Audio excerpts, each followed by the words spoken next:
مسلم یار د هغه سرتیرو لاسونه ښکلوم چې د پنجاب پر ضد جنګېدلي دي. د افغانستان د مشرانو جرګې مشر فضل هادي مسلم یار نن د دې جرګې په عمومي ناسته کې د وینا پر مهال یو ځل بیا هم ویلي دي چې د ډیورنډ فرضي کرښې په اړه یې دریځ روښانه دی، هیڅکله به یې سرحد په توګه ونه پیژني. په دې ناسته کې فضل هادي مسلم یار وایي که د کونړ ولایت د ناړۍ ولسوالۍ له هغه سرتیرو سره مخ شي چې پاکستاني پوځ په مقابل کې په میړانه جنګېدلي لاسونه به یې ښکل کړي، د هیوادنۍ مینې ته به یې سلام او احترام وکړي.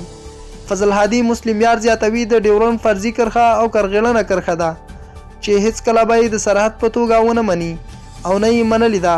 په دې اړه پریکړه د ملت او ولسونو واک دی، نه د سیاسونو. هغه وایي چې د ولسونو استازي به له ارادې تمثیلوو.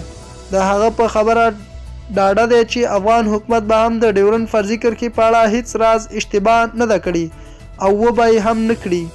مسلم یار په کونړ ولایت کې د پاکستاني ملیشو سره د افغان ځواکونو جګړې ته په اشارې ویلي دي چې افغان ځواکونه مو اتلان او د دې خاورې او ملي نوامیسو رښتیني ساتونکي او محافظین دي. نوموړی زیاتوي افغان امنیتي ځواکونه د خپل ځان په نظرانه کولو د افغانستان پت او عزت ساتي. د دې ترڅنګ د نړیوالو ترهګرو سره په میړانه مبارزه کوي او په کمو امکاناتو یې وکولای شو چې د پاکستان یرغلګرو ملیشو ته غاښ ماتونکی ځواب ورکړي او هغې تېښتې ته اړ کړي.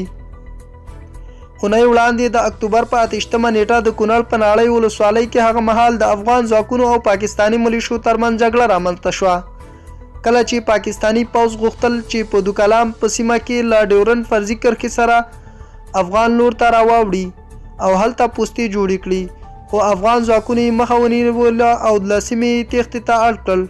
د یادولو ده چې په دې جګړه کې یو افغان سرتیری ټپي شوی و او مقابل لوري 12 پاکستاني پوځیان پکې هلاک شوي وو.